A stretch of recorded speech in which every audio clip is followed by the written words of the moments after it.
आलम साहब से। नजमी साहब, आप लोग की एग्जीक्यूशन है सर सिंध में, हुकूमत है 3 दिहाइयों से।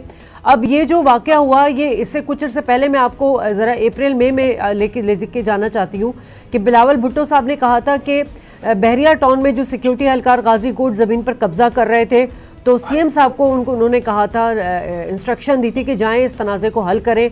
और हुआ ये कि जी एक्शन में आने के बाद एसी को, असिस्टेंट कमिश्नर को, मुख्तियार कार को, एसएचओ गिडाब को जो है वो वहाँ से बरतरफ करके उनके खिलाफ इंक्वायरी खड़ी कर दी गई थी। सर, उस वाक़े का क्या हुआ? और ये जो कल पुरतशद्दुद कार्रवाई हुई है, तो ये कौन साजिश कर रहा है, क्या एजेंडा था? आप लोगों ने इतनी देर में लॉ एंड ऑर्डर की सिचुएशन क्यों संभाली? आपने सही कहा। देखिए, बहरिया टाउन के कुछ इश्यूज हैं। बहरिया टाउन में जो भी बेज़ाब्तियां हुई थी माजी में, जो भी अगर कोई गलत हुआ था, वो सुप्रीम कोर्ट ने तय कर दिया। सुप्रीम कोर्ट ने बहरिया टाउन के लिए हदूद भी मुतय्यन कर दी ये, और उन पे जुर्माना भी कर दिया। चैप्टर हो गया क्लोज। अगर उस जो सुप्रीम कोर्ट ने हदूद मुतय्यन की थी उससे बाहर निकल के अगर बहरिया टाउन ने किया है तो बिल्कुल गलत किया है। ठीक है। और जहां तक आपने खुद अभी कहा कि जब ये वाकया सुनने में आया तो बिलावल साहब ने इमीडिएटली एक्शन किया और सीएम से कहा कि तहकीकात कराएं कौन जिम्मेदार है।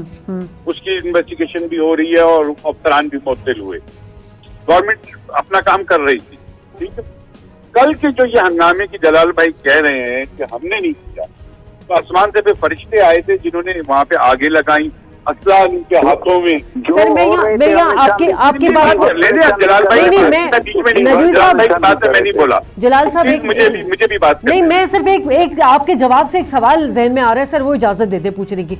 आपने कहा कि जो हुदूद है, जो इलाके के ज़मीन के, वो मुतय्यन कर दिए गए थे। सर, मेरा सवाल यहाँ पर यह है कि अगर मुतय्यन कर दिए गए थे तो कुछ दिन पहले हमने देखा था कि हाउसिंग सोसाइटी जो के एहलकार बहरिया टाउन के, वो उस सोसाइटी के फैलाव के लिए, रास्ता बनाने के लिए वो उसे हासिल करने की कोशिश कर रहे थे। और वहाँ पर सर, मेरी बात तो सुने ना सर, वहाँ पर बुलडोजर भी थे, गोट वालों ने आकर उसको रेजिस्ट करने की कोशिश की, तो पुलिस एहलकार भी उनके साथ थे। मेरा सवाल सर यहाँ पर यह है कि सिर्फ पुलिस, जब सिर्फ पुलिस आपके अंडर आती है ना सर, तो आपसे आप खुद ही आपने एक बात अभी कही कि जब वो कोर्ट का इशू आया तो बिलावल साहब ने सीएम साहब को ऑर्डर किया कि इंस्पेक्शन करे कि क्या गलत हो रहा है, क्या सही हो रहा है।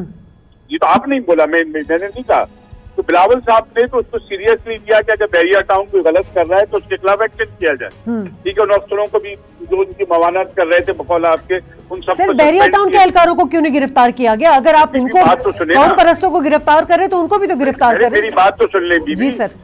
अगर जो अफसरान, कोई गलत काम अफसरान के मिले बगैर नहीं हो सकता। ठीक है ना, इस टाइप का काम बिल्कुल ठीक। ये मान, तो सबसे पहले तो उनको अफसरों को करके तहकीकात के लिए ऑर्डर किया बिलावल साहब ने। वो जब इन्वेस्टिगेशन पूरी हो जाएगी, अगर बहरिया टाउन के होंगे तो उनपे भी कार्रवाई होगी। लेकिन कल जो पुरतशद्दुद वाकया हुआ है, जिसमें बहरिया टाउन के नहीं, अंदर रहने वाले आम लोग, मेरे फैमिली रहती है, वो रात को रो रहे थे कि हम डर रहे थे कि अब हमारे घरों की भी बारी है। इस गुंडागर्दी का क्या जवाब है कि आप लोगों के घर, लोगों के अमलाक को जलाएं? ये सिंध वालों ने किया है। और अब ये कह रहे हैं हम तो दूर थे, कहीं से फरिश्ते आए थे।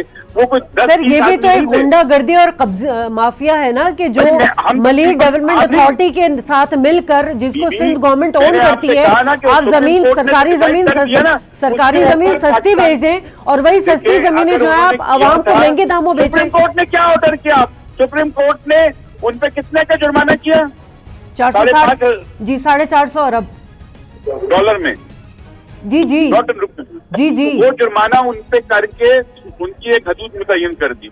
वो चैप्टर हो गया क्लोज। इतना बड़ा जुर्माना पाकिस्तान। मेरा सवाल यही तो है कि वो तजावुज कर क्यों रहे? क्योंकि वो ताकतवर है। भाई, मैंने आपसे कहा ना, अगर उन्होंने गलत किया, बहरिया ने उस हदूद से निकली बाहर और जमीन कब्जा करने की कोशिश। भाई, हदूद के निशानात लगा ही नहीं गए किसी भी वक्त में, बता दिया कोर्ट ने। लेकिन उसका किसी का ये जवाब नहीं हो सकता कि हम आम लोगों के अमलाक जलाएंगे। ये गुंडागर्दी है। वहाँ लोगों को क्या लूट मार की गई दुकानों पर, लोगों उसका जिम्मेदार कौन है? जो जिन्होंने मुजाहिरे की कॉल दी थी। असल में नजमी आलम साहब, जब ये सुप्रीम कोर्ट ऑर्डर दे रही थी ना, तो उस वक्त भी एक इल्जाम में आसिफ अली जरदारी पर लग रहा था कि उन्होंने मिलकर मलिक रियाज के साथ जो है वो मजलूम सिंधियों के भाई वो को उनके इल्जाम गोटों से ये मीडिया में बेदखल लगता करने है, ये लोग लगाते हैं। हाँ। सुप्रीम कोर्ट ने नहीं लगाया आसिफ सर जरदारी साहब। अब्दुल्ला शाह गाजी मजार के मैं बराबर वाला बता दूं, प्लॉट जो है वो भी जलाल डिस्प्यूट है, महमूद वो आसिफ खान अली ने जरदारी साहब का है, वो क्यों दी उन्होंने मलिक रियाज मैं को? कल जलाल साहब पे ये इल्जाम लगा दूं कि इन्होंने लूट मार कराई, तो मैं ये इल्जाम लगाने की कोई बात नहीं होती। कोर्ट ने क्या आसिफ जरदारी साहब को गिल्टी करार दिया था? इसमें कोर्ट ने नहीं कहा आसिफ साहब को, तो आप कैसे कह सकते हैं? जब सुप्रीम कोर्ट जैसी पाकिस्तान की टॉप अदालत में बैरिया टाउन का केस चला, उसमें कहीं पे भी जरदारी साहब को सुप्रीम कोर्ट ने गिल्टी नहीं किया है, तो आप कैसे कह सकते हैं? तो जलाल साहब आप लोग क्यों इल्जाम लगाते रहते हैं आसिफ अली जरदारी